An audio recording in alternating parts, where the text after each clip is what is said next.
Assalamualaikum warahmatullahi wabarakatuh. Bersama saya Syabana Hassan dalam Tijarah.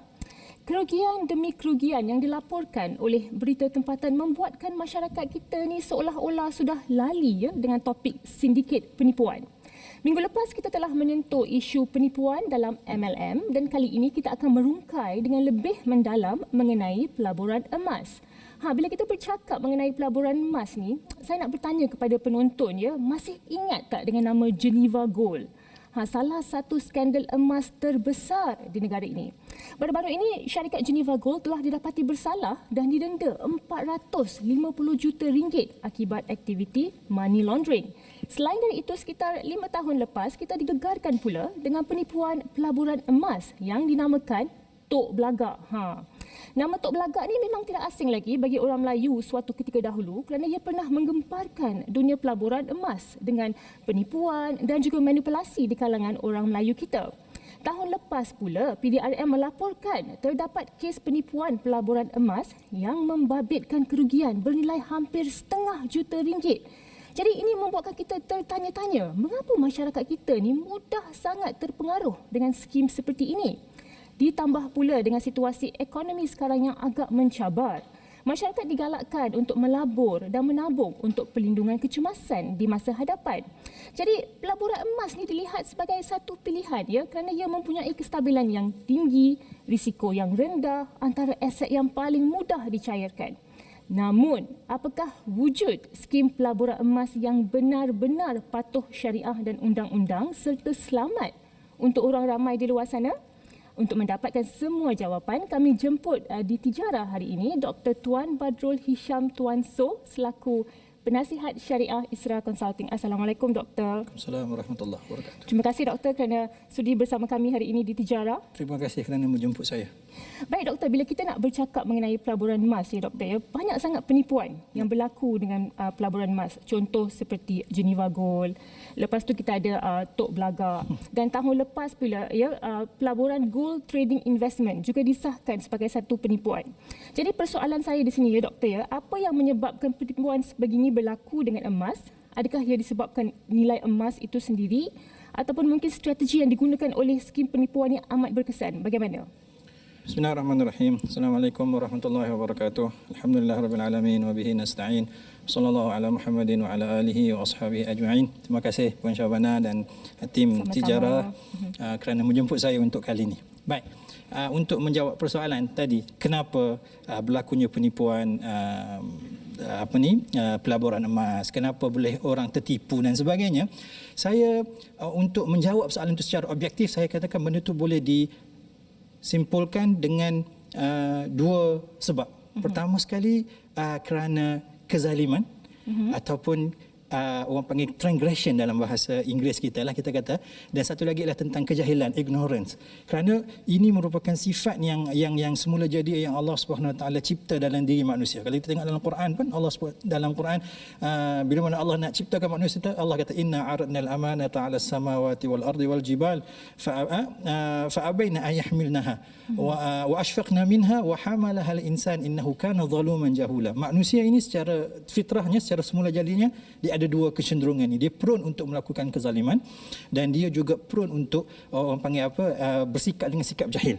So kita katakan bila mana adanya sifat benda ni, bila mana dia tidak dikawal dengan kawalan yang sempurna, sama ada dari sudut takwa ataupun iman, dan kemudian dari sudut pengetahuan dan maklumat yang mencukupi, manusia akan sangat-sangat mudah untuk terjerumus, sangat-sangat mudah untuk orang panggil dimanipulasikan perasaan ataupun keinginan-keinginan untuk mendapatkan sesuatu yang lebih daripada apa yang sepatutnya, dan mudah untuk terperdaya dengan janji-janji manis. Dan kalau kita tengok pun, teori ini juga disebut oleh orang panggil ahli ekonomi barat, contohnya macam Adam Smith kan, bila mana dia bercakap tentang the wealth of nation dalam tulisan dia, ataupun banyak tulisan-tulisan yang lain yang dikatakan manusia ini dia ada sifat selfishness yang memang asal-asalnya memang dah ada dah, cumanya perlu dikawal, dan benda tu lah yang akan memacu ekonomi ke hadapan.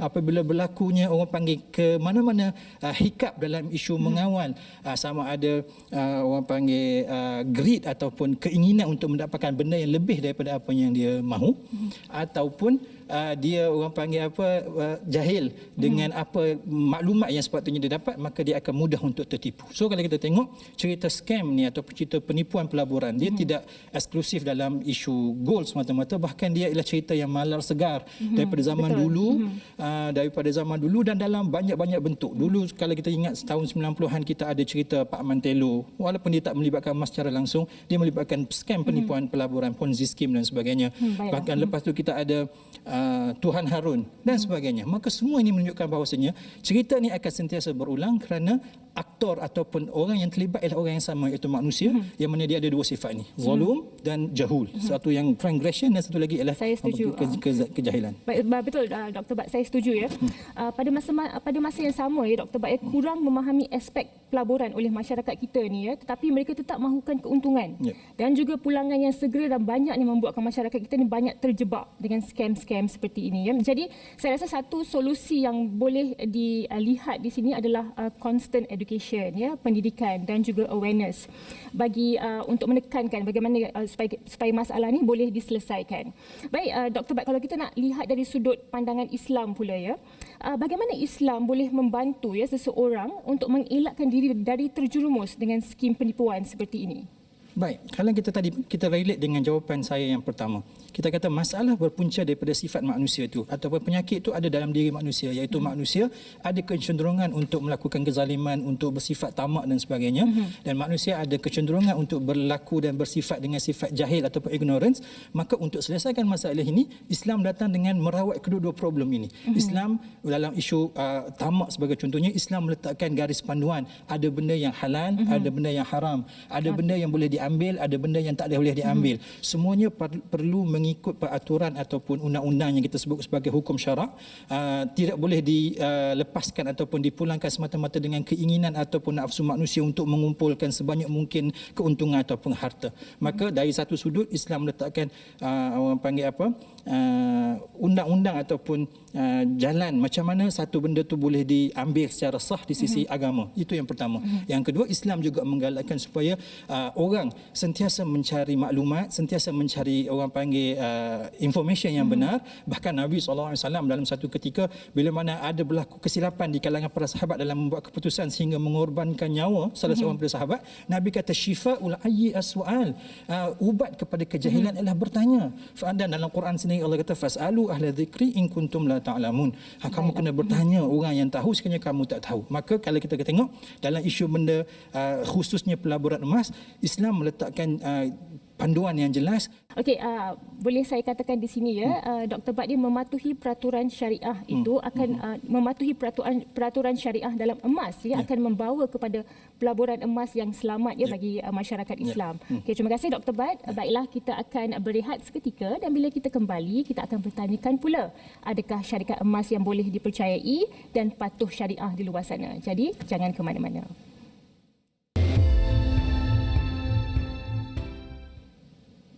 Masih lagi bersama saya, Syabana Hassan dalam Tijarah dengan topik perbincangan kita hari ini, pelaburan emas, scam ataupun reality.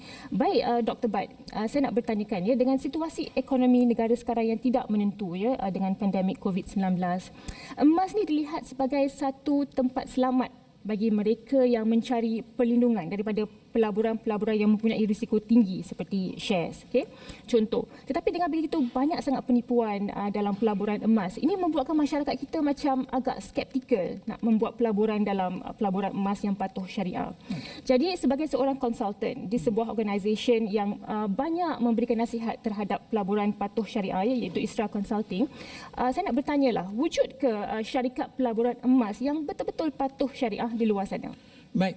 Jawapan dia, ya, memang ada syarikat-syarikat, bahkan bank-bank yang reputable banks yang menawarkan produk-produk pelaburan emas. Dan kalau kita tengok satu-satu produk pelaburan yang melibatkan emas akan diiktiraf sebagai patuh syariah ataupun syariah compliant investment bila mana dia memenuhi beberapa ciri-ciri wajib. Dan bila kita bercakap tentang soal emas, kita kata ada satu hadis, satu undang-undang, satu kod yang perlu sepatutnya dihafal oleh semua orang, yang mana yang diriwayatkan oleh Ubadah bin Samit. Nabi sallallahu alaihi wasallam sebut adz-dzahabu bil-dzahabi wal-fiddatu bil-fiddati wal-burru bil-burri wasy-sya'iru bil-syairi wat-tamru bit-tamri wal-milhu bil-milhi sawaan bisawain yadan biyadin. Dan Nabi kata fa in ikhtalafat hadhihi al-asnaf fabi'u kaifa syi'tum idza kana yadan biyadin. So kita kata dalam isu benda yang melibatkan emas, benda yang paling utama kita kena pastikan emas tu ada. Dan ini merupakan salah satu orang panggil ciri yang paling utama sekali untuk setiap orang yang berminat ataupun berniat untuk menyertai pelaburan emas. Dia kena pastikan pelaburan emas ini akan menyebabkan dia memiliki emas yang sebenar. Bukan semata-mata benda yang tertulis atas kertas, tapi bila mana dia minta emas dia nanti satu hari nanti, dia kata, oh kami tak boleh bagi emas yang sebenar. Itu salah satu petanda yang cukup jelas bahawasanya pelaburan ini kemungkinan scam. Sebab kita kata kalau dalam syariat mesti kena ada emas. Dan bila mana satu pelaburan tu dikatakan sebagai pelaburan patuh syariah, dia mestilah memenuhi syarat utama transaksi penjualan emas, iaitu dia mesti dilakukan secara spot ataupun orang panggil secara tunai, yang mana pembayaran perlulah terus disusuli dengan pemindahan hak milik emas tu daripada penjual kepada si pembeli ataupun si pelabur. Jadi di sini Dr. Bat, boleh saya katakan ya, pelaburan emas patuh syariah, syarikat pelaburan emas patuh syariah memang ada di luar sana yang boleh kita percayai lah ya. Boleh. So kita kata memang pun kami di peringkat Isra Consulting pun kita ada banyak menasihati banyak syarikat, antara syarikat yang kita telah certify ataupun kita telah endorse sebagai menjalankan ataupun menawarkan produk-produk pelaburan patuh syariah ialah seperti Quantum Metal yang kita sebut QM. Setakat ini kita kata dekat Isra Consulting kita telah endorse 3 produk pelaburan emas yang ditawarkan oleh syarikat Quantum Metal Sdn Bhd ataupun QM ini, iaitu Gold Storage Account, Gold Leverage Account dengan Gold Advance Account. So ketiga-tiga ini setelah kita telah berpuas hati dari sudut strukturnya dan dari sudut orang panggil documentation yang terlibat, maka Isra Consulting telah mengesahkan bahawasanya ketiga-tiga produk ini adalah produk pelaburan emas yang memenuhi kehendak syariah, maka dia jadi syariah kompleks. Bila kita bercakap mengenai Gold Storage Account, GLA dan juga GAA tadi ya, Dr. Bat ya, apakah pelaburan emas ini bagi semua lapisan masyarakat ataupun khas untuk bisnes sahaja, bagaimana? Dia untuk semua. Kalau kita tengok dari sudut strukturnya, produk-produk ini boleh diakses ataupun boleh disertai oleh semua lapisan masyarakat bermula dengan modal sekecil RM10. Maksudnya kalau kita ada RM10, kita dah start boleh join satu produk yang pertama, GSA, Gold Storage Account. Dan untuk kita participate dalam GLA dan GAA, dia punya prerequisite requirement dia adalah kita kena ada GSA dulu. Maka untuk start masuk dalam GLA dan GAA, kita kena masuk GSA, dan GSA ni macam saya sebut tadi boleh disertai dengan modal serendah RM10 pun. Maka dia boleh disertai oleh orang perseorangan walaupun tak modal tak banyak, dan dia juga QM sendiri pun telah bekerjasama dengan banyak reputable bank seperti Bank Muamalat dan sebagainya, yang menyebabkan dia sesuai untuk orang panggil disertai oleh semua lapisan masyarakat. Jadi bila seseorang itu ingin memiliki emas daripada Quantum Metal ini, dia memiliki emas daripada GSA, iaitu dengan harga RM10 sahaja. Serendah RM10. Serendah RM10 sahaja. Baiklah. Okey, seperti yang Doktor maklumkan ya, nampak macam Quantum Metal ni mempunyai banyak potensi ya untuk terus mengembangkan sayapnya dalam pelaburan emas yang patuh syariah ya. Jadi setakat ini bagaimana sokongan yang diberikan ya Dr. Bat oleh masyarakat ataupun industri kewangan ya terhadap Quantum Metal? Setakat ini, kalau setakat penglibatan kita dalam menasihati produk-produk yang ditawarkan oleh QM satu syarikat yang saya boleh katakan secara peribadi, kerana saya ada hubungan yang orang panggil secara konstan dengan QM dalam menasihati produk-produk mereka. Kita kata QM sangat aspire untuk menjalankan pelaburan-pelaburan yang patuh syariah yang pertama. Kemudian QM juga mendapat kerjasama daripada bank-bank Islam yang terkenal seperti Bank Muamalat dan Bank Affin yang pastinya akan membuktikan ataupun memberi indication bahawasanya perniagaan ini dilakukan ialah orang panggil genuine dan mematuhi syariah. Dan kita kata QM juga orang panggil dia mempunyai simpanan emas yang kita memang kita tahu. Kita sebagai penasihat syariah kita telah menjalankan audit dan sebagainya, dan emas-emas yang disimpan maksudnya dia melibatkan emas fizikal yang sebenar boleh diakses bila-bila masa sahaja.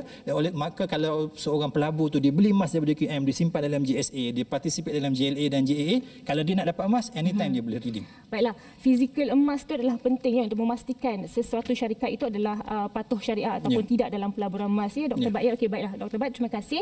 Kita akan berehat seketika sahaja, dan bila kita kembali kita akan bertanyakan pula apakah itu kunci harga dalam urus jaga emas. Jadi jangan ke mana-mana. Sekejap sahaja. Terima kasih kerana masih lagi bersama kami dalam Tijara.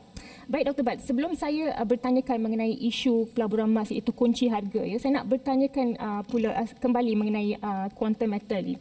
Mungkin Dr. Bat boleh secara ringkas ya memberitahu apakah ciri-ciri khas yang ada dalam pelaburan emas patuh syariah oleh quantum metal ini? Dalam quantum metal, antara ciri utama yang dimiliki oleh produk-produk yang ditawarkan oleh quantum metal, dia melibatkan emas fizikal yang sebenar. Maksudnya bila mana seorang peserta ataupun pelabur melabur dalam produk-produk QM, dia sebenarnya memiliki certain amount of gold. Dia ada memiliki gold yang sebenar yang boleh diambil bila-bila masa sahaja yang dia mahu, dan emas-emas ini disimpan di dalam tempat-tempat simpanan vault yang certified, yang diakui, dan dia pula di cover ataupun dilindungi oleh insurans dan takaful dan sebagainya, menyebabkan dari sudut keselamatan emasnya sangat-sangat terjamin insya-Allah. Dan yang kedua kita tengok QM sebagai orang panggil operator kepada pelaburan ini, dia bukan setakat mengajak orang supaya memiliki emas melalui GSA tadi, Gold Storage Account, dia juga menyediakan ekosistem. Dia ada GSA untuk memiliki emas, dia ada GLA, Gold Leverage Account, untuk memberi pembiayaan orang supaya boleh beli emas. Dan dia juga ada GAA, Gold Advance Account, yang mana bila orang tu ada emas, dia boleh mendapatkan pembiayaan yang mana dia pembiayaan ini di back ataupun di cover oleh emas yang dimiliki tadi. Maka emas tadi memberikan kepada dia kuasa beli untuk berbelanja dan sebagainya. Maka kita kata QM sebagai pelabur ataupun sebagai operator pelaburan ni, yang paling utama dia melibatkan fizikal emas yang sebenar, dan dia juga menyediakan ekosistem untuk orang sama ada masuk untuk membeli emas ataupun memberi pembiayaan untuk orang memiliki emas. Ada orang yang memberitahu kepada saya, Dr. Bat, di quantum metal ni satu lagi ciri yang khas ni adalah pelanggan boleh buat pengeluaran emas secara fizikal ataupun ke dalam akaun pada bila-bila masa saja, 24/7. Betul ke? Betul. Dia memang kita sebab QM, satu dia bekerjasama dengan bank-bank.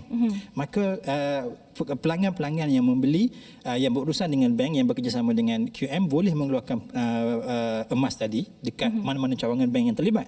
Dan dalam masa sama QM sendiri, yang setakat yang saya info yang saya ada, dia ada 5 cawangan yang mana customer di seluruh Malaysia, sekiranya dia nak buat keluar pengeluaran emas fizikal ni, dia boleh pergi ke mana-mana cawangan yang 5 ni, dia boleh ambil emas dia 24/7. Baik, okay. Terima kasih Dr. Bat. Okey, secara ringkas Dr. Bat, saya nak bertanyakan mengenai isu kunci harga untuk beli emas ni, ya. Seperti yang kita maklum, emas ini mempunyai hukum syariah yang agak ketat, sama seperti mata wang, di mana sebarang penangguhan baik dari segi harga, bayaran ataupun juga serahan tidak boleh berlaku. Jadi, bagaimana pula dengan kaedah kunci harga untuk beli emas ni? Contoh, ada orang dia akan kunci harga emas pada hari ini dan bayar harga tersebut selepas beberapa hari. So kalau kita lihat di situ ada penangguhan, bagaimana? Macam Puan Syahbana sebut tadi, betul. Kita kata bila kita bercakap tentang emas, antara syarat dia tadi, kita kata urus niaga perlu dilakukan secara spot. Seperti mana Nabi kata, fa idza ikhtalafat hadhihi asnaf fabi'u kaifa syi'tum idza kana yadan biyadin. Kena yadan biyadin, kena orang panggil apa? Spot. Tapi dalam isu kunci emas tadi, dia panggil kunci emas. Saya pun kunci emas. Kunci harga untuk beli emas. Kunci harga untuk beli emas. Kita kata kunci harga beli emas, maksudnya dia janji hari ini untuk beli emas dengan harga sekian-sekian dan benda itu akan dilangsaikan esok. Dan benda ni kita kata dari sudut syariahnya kita takifkan dia, kita memberikan karakter fiqahnya sebagai wa'ad ataupun janji. Maka sebenarnya secara umumnya kaedah ini dibenarkan oleh syariat. Yang ini jugalah yang telah diputuskan oleh Majlis Muzakarah Fatwa Kebangsaan kali ke-96 pada 2011 yang mengatakan bahawasanya kaedah mengunci harga emas, iaitu atas dasar janji wa'ad. Dia janji nak beli berapa harga pada hari ini, tapi transaksi itu tak berlaku lagi. Bila mana sampai pada hari settlement date, dia akan melakukan akad pada hari itu. Maka pada hari settlement date itu saja. Mungkin dia janji 1 hari bulan, settlement date pada 2 ataupun 3 hari bulan, maka pada 3 hari bulan itulah akan berlaku akad yang sebenar. Dengan kat situlah yang akan memerlukan orang panggil berlakunya transaksi yang berlaku secara spot tadi itu, kena berubah pemilikan harga pemilikan emas kepada pembeli, dan pembeli kena menyerahkan secara penuh harga emas itu tadi. Bagaimana jika pelanggan pada masa itu membatalkan, mereka tidak mahu beli, bagaimana? Maka kita katakan sebagai wa'ad tidak akan dianggap sebagai sebuah kontrak, maka dia tidak ada konsekuens ataupun kesan pengingkaran kontrak yang sama, kerana dia bukan kontrak in the first place. Cumanya kemungkinan dia akan melibatkan kerugian di pihak di mana-mana pihak, yang mana kerugian ini akan dibenarkan untuk dikompensate atas basis one to one lah. Kemudian dia tak boleh ambil keuntungan apa-apa langsung. Baik, terima kasih. Kita telah pun hampir ke penghujung rancangan ya Dr. Bat. Secara ringkas ya Dr. Bat, bagaimana kita boleh meyakinkan masyarakat ya terhadap pelaburan emas ini, kerana mungkin dengan banyak penipuan yang telah berlaku ya, masyarakat agak skeptikal nak melaburkan duit mereka ya, duit susah mereka ya, ke dalam pelaburan emas. Jadi bagaimana kita boleh meyakinkan masyarakat, Doktor? Pertamanya saya nak katakan bahawasanya sikap skeptikal ataupun ragu-ragu ni satu benda yang baik. Dia akan dapat mengawal dan dapat menyelesaikan masalah sejak daripada awal lagi, sebelum masalah itu timbul lagi. Maka sikap skeptikal atau ragu-ragu itu bagus, tapi dia mestilah dipandukan dengan panduan yang benar. Maka kalau kita kata, kalau kita ada keraguan, kalau kita ada ragu-ragu dalam isu sama ada benda ni scam ataupun tidak, tak ada jalan yang lain melainkan kita kena pergi kepada pihak yang kita yakini akan keilmuan atau akan genuinity dia punya, orang panggil nasihat dia itulah. So kita kata pergi, masyarakat perlu sentiasa orang panggil celik, perlu sentiasa upgradekan maklumat yang dia ada, bertanya kepada golongan yang sepatutnya dia orang tanya, dan dengan cara ini dia orang akan sentiasa tindakannya akan terpandu dengan maklumat yang benar. Terima kasih Dr. Bat. Dan satu lagi saya pun nak tekankan di sini ya, kalau kita nak tahu sama ada pelaburan emas itu adalah scam ataupun tidak, selalunya yang scam ini Dr. Bat, dia tidak berdaftar sebagai reporting agency kepada bank negara. Ya, dan di mana QM ataupun Quantum Metal mereka berdaftar. Yang reported. Baiklah, okey, terima kasih Dr. Bat. Kita sudah pun berada di penghujung rancangan, rasa macam singkat je masa kan. Terima kasih buat panel jemputan kita Dr. Bat dari Isra Consulting atas maklumat dan juga perkongsian yang begitu mantap ya sebentar tadi. Ini secara tidak langsung mendidik kita untuk lebih memahami garis panduan pelaburan emas dalam Islam sebelum kita melakukan sebarang pelaburan. Masyarakat juga perlulah lebih cakna ya dengan melakukan kajian secara serius sebelum memindahkan wang mereka untuk tujuan pelaburan emas. Oleh itu, pihak yang berautoriti dilihat penting ya untuk mengeluarkan garis panduan spesifik terhadap syarikat pelaburan emas agar mudah bagi orang ramai untuk melakukan semakan. Buat saudara Muslim kita pula, khususnya bukan sahaja maklumat syarikat yang perlu diambil berat, bahkan sejauh mana pelaburan emas itu benar-benar patuh syariah. Namun jangan pula kita anggap semua syarikat yang menawarkan pelaburan emas itu sebagai sindiket penipuan, kerana masih juga terdapat syarikat pelaburan emas yang menawarkan pelaburan yang selamat dan mengikut akta undang-undang. Contoh, Quantum Metal merupakan antara syarikat pelaburan emas yang mendapat pengiktirafan World Gold Council dan mempunyai produk-produk yang patuh syariah. Produk seperti Gold Storage Account, GSA, Gold Leverage Asset, GLA dan Gold Advance Account, GAA yang disebut oleh Dr. Bat tadi telah mendapat pengesahan dari Isra Consulting sebagai patuh syariah terhadap polisi syariah Bank Negara Malaysia dan juga syariah standard IOF yang terletak di Bahrain. Untuk makluman lanjut mengenai pelaburan yang ditawarkan, anda bolehlah melayari laman web syarikat ini di hyperlink http www.quantummetal.com. Ingat, pastikan semak terlebih dahulu sebelum melakukan sebarang transaksi kewangan. Dengan itu, saya akhiri pertemuan kita malam ini. InsyaAllah kita bertemu lagi di minggu hadapan dalam Tijarah, rancangan kewangan Islam anda. Assalamualaikum, selamat malam.